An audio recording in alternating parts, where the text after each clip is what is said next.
ارملا سے آبدہ تک قسط نمبر 1۔ میں اس صبح معمول سے جلدی تھانے چلا گیا۔ اس روز کچھ کام ایسے تھے کہ مجھے طلوع آفتاب سے پہلے تھانے جانا تھا۔ میں ابھی اپنے دفتر میں داخل ہوا بھی نہیں تھا کہ 3 ہندو تھانے میں آئے۔ ہندو خواہ کتنی ہی اونچی حیثیت کا ہو، میں اسے معزز کبھی نہ کہوں، لیکن ان تینوں کو میں معززین صرف اس لیے کہہ رہا ہوں کہ یہ پولیس کی اصطلاح ہے۔ یہ تینوں قصبے کے آڑتی تھے اور اچھے خاصے امیر کبیر لوگ تھے۔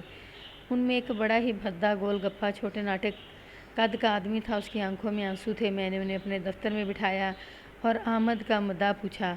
میری بیوی قتل ہو گئی ہے، گول گپے ٹھنگنے نے سسکی سی لے کر کہا۔ اس کے ساتھ جو ہندو آئے تھے وہ اس کے پڑوسی بھی تھے اور منڈی میں وہ بھی آڑتی تھے۔ اس شخص کا نام پنڈت شروہانند تھا۔ اس نے بتایا کہ وہ حسب معمول سحری کے وقت اٹھا تو بیوی کو بستر سے غائب پایا۔ یہ کوئی پریشانی والا معاملہ نہیں تھا۔ بیوی بھی اسی وقت جاگ اٹھنے کی عادی تھی، لیکن بہت دیر گزر گئی اور بیوی غائب ہی رہی۔ وہ اتنی دیر غسل خانے میں نہیں رہ سکتی تھی۔ ایک شخص اسے کمروں میں ڈھونڈنے لگا۔ وہ جب بیٹھک میں گیا تو بیوی کو فرش پر پڑے دیکھا۔ اسے ہلایا، آوازیں دیں اور جھنجھوڑا، لیکن وہ مری پڑی تھی۔ اس کی پتھرائی ہوئی آنکھیں کچھ زیادہ ہی کھلی تھیں اور منہ بھی کھلا تھا۔ اس ہندو کی عمر 40 سے تجاوز کر چکی تھی۔ اس کی ایک بیٹی تھی جس کی عمر 16 سال ہو گئی تھی اور اس سے چھوٹا بیٹا تھا جو 12-13 سال کا تھا۔ وہ بیچارے اس کی کیا مدد کر سکتے تھے؟ یہ شخص پڑوسیوں کے ہاں دوڑا گیا اور شور شرابہ کیا۔ پڑوسیوں نے جا کر دیکھا اور اسے کہا کہ لاش کو وہیں پڑا رہنے دے اور ان کے ساتھ تھانے چلے۔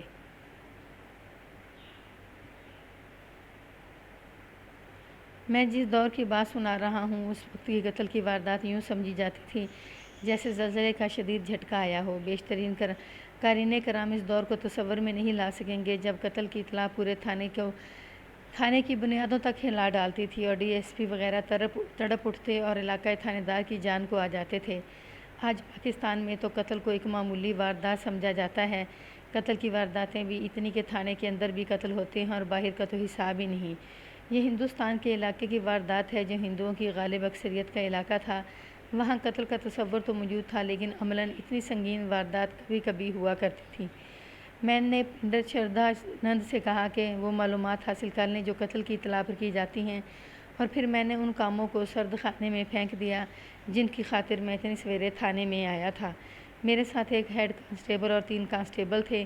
واردات والے مکان تک پہنچے تو مجھے صدر دروازے کی بجائے بیٹھک والے دروازے سے اندر لے جایا گیا اور بتایا گیا کہ جب پنڈت موصوف نے اپنی بیوی کی لاش دیکھی تھی تو اس نے بیٹھک کا باہر والا دروازہ کھلا پایا تھا۔ یہ دروازہ گلی میں کھلتا تھا۔ مجھے اسی دروازے سے اندر لے جایا گیا۔ میرے سامنے فرش پر ایک عورت کی لاش پڑی تھی۔ میں نے اس کا چہرہ دیکھا۔ چہرے پر اذیت اور کرب کے آثار ابھی تک موجود تھے۔ ان آثار کے ہوتے ہوئے بھی عورت خوبصورت لگتی تھی۔ میں نے اپنے تجربے کی بنا پر اس کی عمر کا تعین 40 برس سے 1-2 برس اوپر کیا۔ اس عمر میں بھی اس کے چہرے پر جوانی کے آثار موجود تھے۔ یہ چہرہ مر چکا تھا، لیکن میں اس کی کھلی اور پتھرائی ہوئی آنکھوں میں اور چہرے پر جوانی کے آثار دیکھ رہا تھا۔ میں نے لاش کا معائنہ شروع کیا۔ سب سے پہلے گردن دیکھی جس پر بڑے صاف نشان تھے جو گواہی دیتے تھے کہ اس کا گلا گھونٹا گیا ہے۔ میں نے یہ بھی دیکھ لیا کہ گلا ہاتھوں سے یا رسی سے نہیں گھونٹا گیا بلکہ کپڑا استعمال کیا گیا تھا۔ کپڑے کے نشان مختلف ہوتے ہیں۔ پورے جسم کو دیکھا۔ لاش کی کروٹ بدل کر دیکھا۔ جسم پر کہیں اور کسی قسم کے تشدد کے نشانات نہیں تھے۔ میں نے لاش کی برآمدگی کے کاغذات تحریر کیے۔ اس تحریر پر 2 گواہوں کے دستخط لے کر ہیڈ کانسٹیبل سے کہا کہ وہ لاش پوسٹ مارٹم کے لیے لے جائے۔ مقتولہ کے خاوند نے چارپائی اٹھانے کے لیے آدمیوں کا انتظام کر دیا اور لاش چلی گئی۔ کیا رات کوئی مہمان آیا تھا؟ میں نے پوچھا۔ کسی مہمان کے لیے ہی بیٹھک کھولی گئی ہوگی اور اسے باہر والے دروازے سے رخصت کیا گیا ہوگا۔ کوئی مہمان نہیں آیا تھا، مقتولہ کے خاوند نے جواب دیا۔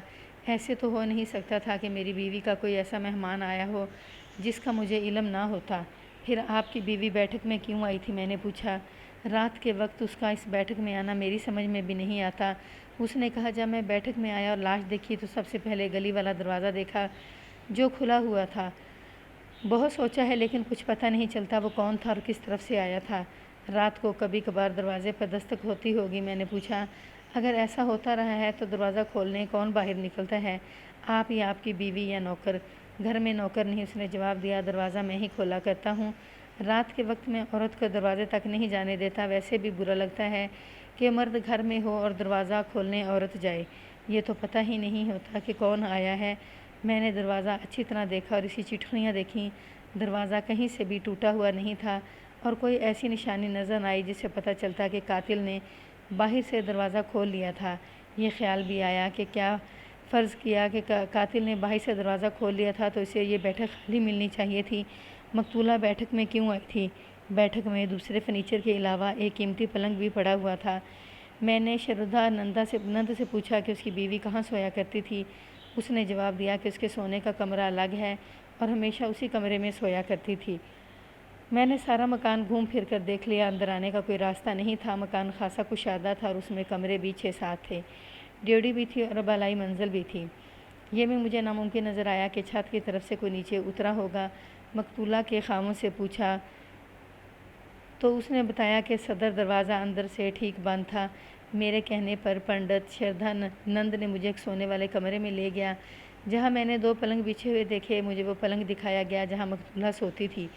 یہ کمرہ بیٹھک سے دور تھا۔ فاصلے کا اندازہ اس طرح کریں کہ بیٹھک اس مکان کے ایک کونے میں تھی اور سونے کا کمرہ اس کے بالمقابل کونے میں تھا۔ سونے والے کمرے کے ساتھ والے کمرے میں اس میاں بیوی کی بیٹی اور اس کا چھوٹا بھائی سوتے تھے۔ یہ بہن بھائی گھر میں موجود تھے اور بری طرح رو رہے تھے۔ میں نے ذرا انہیں بہلایا اور پوچھا کہ انہوں نے رات کو دروازے پر دستک سنی تھی یا نہیں۔ دونوں نے سر ہلا دیے کہ انہوں نے کوئی دستک یا کوئی آواز نہیں سنی تھی۔ میں نے مقتولہ کی بیٹی کو اچھی طرح دیکھا۔ 16 سال اس کی عمر تھی اور بہت حسین و جمیل لڑکی تھی۔ میرے ذہن میں ایک مشاہدہ اور بھی اٹک گیا تھا۔ مقتولہ کو میں نے مردہ حالت میں دیکھا تھا۔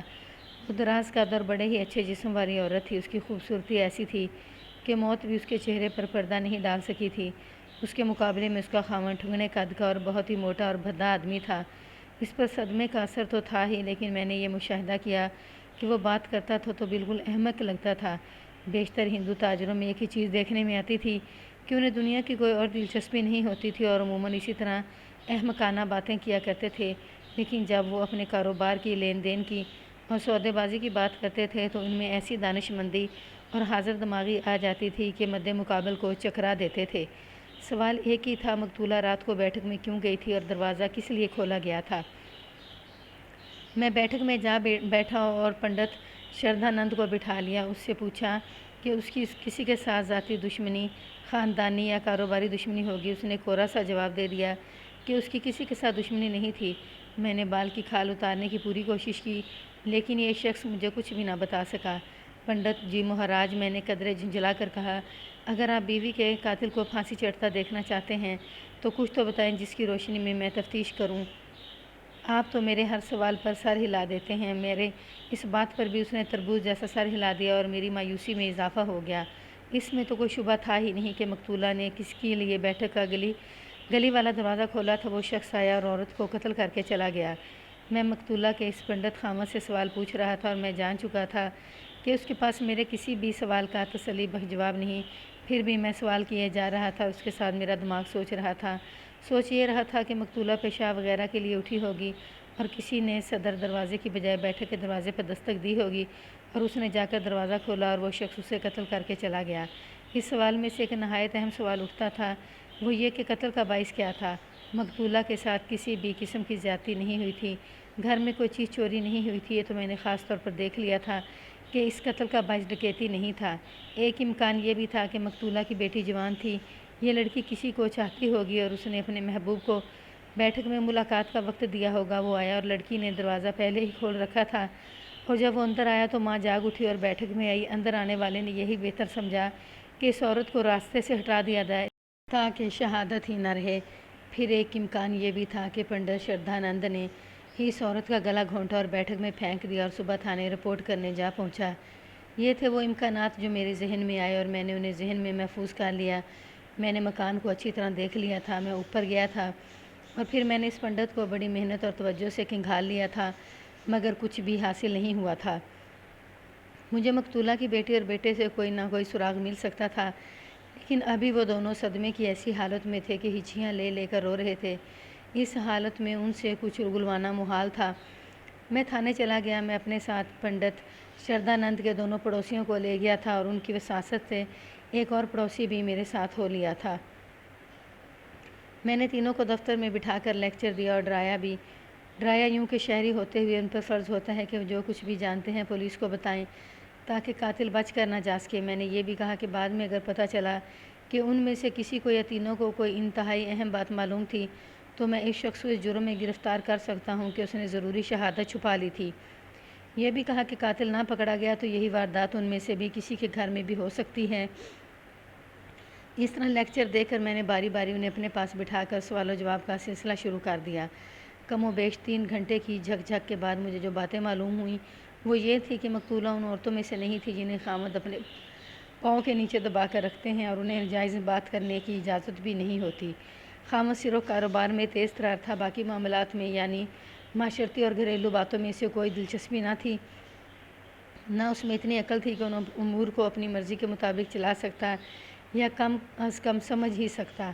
پنڈت کے ان پڑوسیوں نے افسوس کا اظہار کر کے کہا کہ مقتولہ پنڈت کے اختیار اور قابو میں تھی ہی نہیں، وہ اتنی خوش مزاج تھی کہ اس کی فحش کلامی سارے محلے میں مشہور تھی اور عورتیں اس سے لطف اندوز ہوا کرتی تھیں۔ اس نے اپنے آپ کو ابھی تک جوان رکھا ہوا تھا، چال چلن کے لحاظ سے بھی ٹھیک عورت نہیں تھی۔ میں نے کہا کہ خاوند کی غیر حاضری میں اس کے گھر میں کوئی آدمی یا اپنے رشتہ داروں میں سے کوئی آدمی آتا ہوگا۔ مجھے یہ جواب ملا کہ یہ عورت اتنی کچی اور سادہ نہیں تھی کہ کسی اپنے دوست یار کو گھر بلاتی۔ اس گھر میں خاوند کی غیر حاضری میں صرف ایک آدمی آتا جاتا تھا اور وہ خاوند کا منشی ہے۔ میں نے ابھی اس منشی کو نہیں دیکھا تھا۔ ان تینوں نے متفقہ طور پر کہا کہ منشی جوان آدمی ہے اور ابھی تک اس نے شادی بھی نہیں کی اور خوب روح ہے۔ یہ منشی مسلمان تھا۔ پنڈت شردھانند کو اس پر اتنا اعتماد اور بھروسہ تھا کہ صرف اسے گھر بھیجا کرتا تھا۔ گھر کے کئی کام ہوتے تھے جو یہ منشی کیا کرتا تھا۔ ان تینوں سے مجھے کچھ کارآمد باتیں معلوم ہو گئیں۔ یہ تو میرے تصور میں آیا ہی نہیں تھا کہ کوئی ہندو عورت اس قدر آزاد خیال ہو سکتی ہے۔ ان کی باتوں سے میں نے ایک نتیجہ یہ اخذ کیا کہ یہ عورت بے لگام تھی اور اس نے خاوند کو اچھا خاصا الو بنا رکھا تھا۔ ان تینوں آدمیوں کے انکشافات سے میرے ذہن میں یہ شبہ ابھرا کہ مقتولہ نے خود ہی کسی کو بلایا تھا اور پھر کوئی ایسی وجہ ہوگی کہ وہ اس کا گلا گھونٹ کر چلتا بنا۔ یہ رکابت بھی ہو سکتی تھی۔ بہرحال اب میں یہ کہہ سکتا تھا کہ اس قتل کا باعث اس گھر کے اندر ہی ہے۔ اس قصبے میں رات چوکیداروں کا سرکاری انتظام تھا۔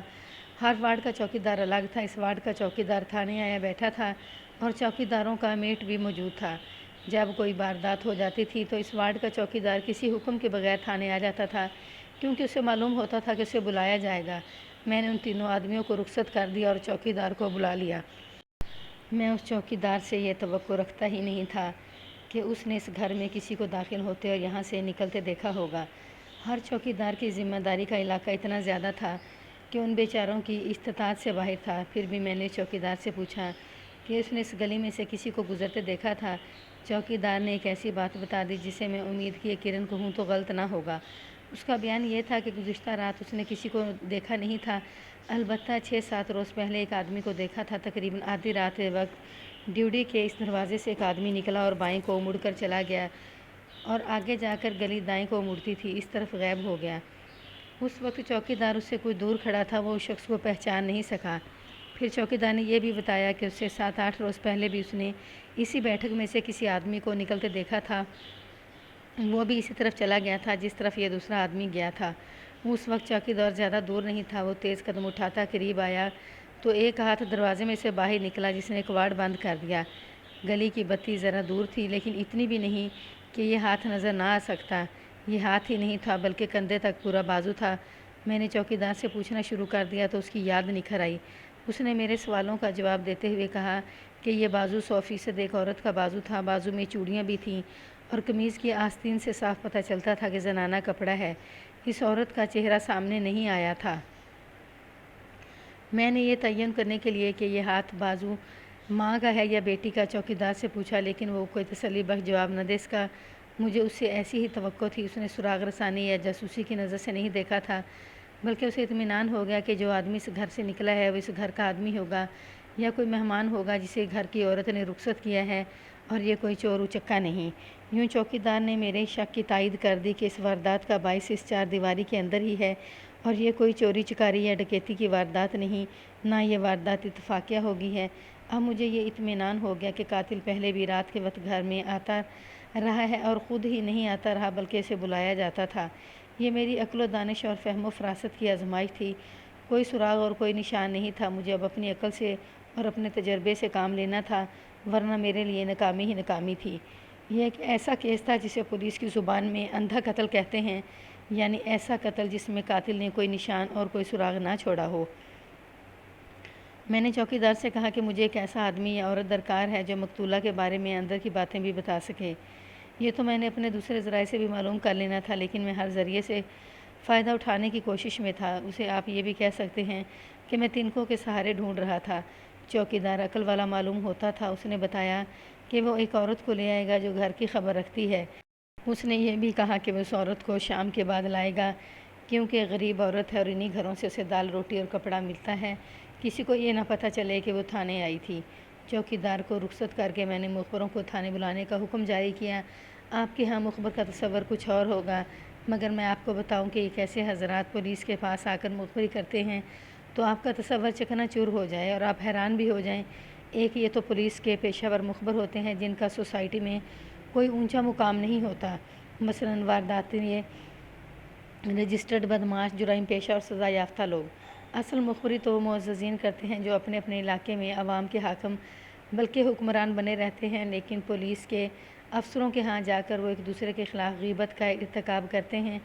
اس فن میں ایک دوسرے پر سبقت لے جانے کے لیے وہ لوگوں کے گھروں کے اندر کی باتیں معلوم کرتے رہتے ہیں۔ زندگی نے وفا کی تو میں کسی وقت ایسے معزز مخبروں کی بھی ایک دو کہانیاں سناؤں گا۔ علاقے میں کوئی سنگین واردات ہو جاتی تھی تو یہ لوگ فردن فردن خود ہی بن بلائے تھانے آ جاتے تھے اور تفتیش کرنے والے افسروں کے لیے روشنی کے مینار ثابت ہوتے تھے۔ ذہن میں یہ رکھ لیں کہ میں وقوع اور اس کی تفتیش کی تفصیلات سناتے ہوئے ایسی پابندی نہیں رکھ سکوں گا کہ یہ بات واردات کے کتنے دنوں بعد ہوئی تھی اور میں نے فلاں اقدام کس روز اور کس وقت کیا تھا، وقت دن کا تھا یا رات کا۔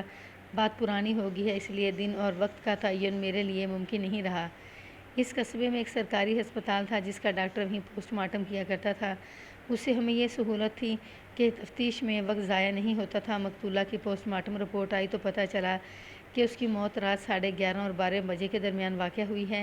یہ تصدیق ہوگی کہ گلا گھونٹا گیا تھا اور موت کا باعث یہی تھا۔ گلا گھونٹنے کے سوا اس پر کسی بھی قسم کا تشدد نہیں کیا گیا تھا، نہ اس کی آبرو ریزی کی گئی تھی۔ یہ تو میں نے لاش دیکھتے وقت ہی نوٹ کر لیا تھا کہ اس نے کپڑے پہنے ہوئے تھے اور ان کپڑوں کو چھیڑا نہیں گیا تھا، یعنی مقتولہ پر دست درازی نہیں ہوئی تھی۔ اس رپورٹ کی روشنی میں یہی کہا جا سکتا تھا کہ یہ انتقامی قتل کی واردات ہے۔ مقتولہ کی عمر بے شک 40 برس سے تجاوز کر کی تھی، لیکن وہ جوان لگتی تھی اور اس کا حسن قائم تھا۔ اس کے باوجود قاتل نے اس پر مجرمانہ حملہ نہیں کیا تھا، بلکہ میں یہاں تک کہوں گا کہ اس نے جیسے توجہ ہی نہ دی ہو کہ ایک خوبصورت عورت ہے اور اسے قتل کرنے ہی آیا تھا، اور اس میں انتقام کا جذبہ اتنا شدید تھا کہ نہ اس نے اس کے حسن و جوانی کی طرف توجہ دی، نہ اس نے اس کے زیورات اتارے۔ اس کے کانوں میں سونے کے وزنی جھمکے تھے، بازوں میں سونے کی چوڑیاں بھی تھیں اور ایک انگلی میں سونے کی انگوٹھی بھی۔ شام تک 3-4 مخبر اور میرے پاس خود آ چکے تھے۔ میں کہانی سنانے کے معاملے میں طوالت اور تفصیلات کا قائل نہیں، میں صرف نہایت اہم باتیں سناتا ہوں۔ ان افراد سے مجھے یہ معلومات حاصل ہوئی کہ مقتولہ اپنی بدمعاشی کی وجہ سے قتل ہوئی ہے۔ اس کا خاوند ایسا بدھو تھا کہ اس کی کسی کے ساتھ دشمنی ہو ہی نہیں سکتی تھی۔ یہ تو میں بھی جانتا تھا کہ تجارت پیشہ ہندو کسی کے ساتھ عداوت رکھتے ہی نہیں تھے، بلکہ یہاں تک دیکھا گیا تھا کہ ان سے کوئی گالی گلوچ کر بھی دے تو وہ اپنی مطلب براری کی خاطر ہنستے رہتے تھے۔ مقتولہ کے بارے میں ان میں سے کسی نے بھی اس کے حق میں بات نہیں کی۔ انہوں نے کہا کہ منشی جو پنڈت شردھانند کے گھر کھلے بندوں آتا ہے، کسی کاروباری یا گھریلو کام کے لیے ہی نہیں آتا، بلکہ مقتولہ کی خاطر آتا ہے اور مقتولہ اس کی پرورش کرتی ہے۔ اس منشی کا نام لائق علی تھا۔ میں نے یوں نہیں سوچا کہ منشی کے بارے میں ایک اطلاع ملی تو اسے فوراً تھانے بلا لوں۔ میں اسے ذہن میں محفوظ کر لیا اور سوچا کہ آگے چل کر اسے بلا لوں گا۔ ابتدائی مرحلے میں میں اسے اور مقتولہ کے خاوند کو یہ تاثر نہیں دینا چاہتا تھا کہ ان کے خلاف میرے دل میں شکوک ہیں۔ خاوند کے بارے میں کہہ چکا ہوں کہ یہ امکان بھی موجود تھا کہ اس نے خود ہی مقتولہ کا گلا گھونٹ دیا ہوگا۔ مجھے اپنے شک کے حق میں رپورٹیں ملنی شروع ہو گئی تھیں۔ میں نے اپنی سروس میں دیکھا ہے کہ اس قسم کے سیدھے بدھو اور بزدل آدمی کسی وقت ایسے بھڑک اٹھتے ہیں کہ کسی کا یا اپنا ہی خون کر دیتے ہیں۔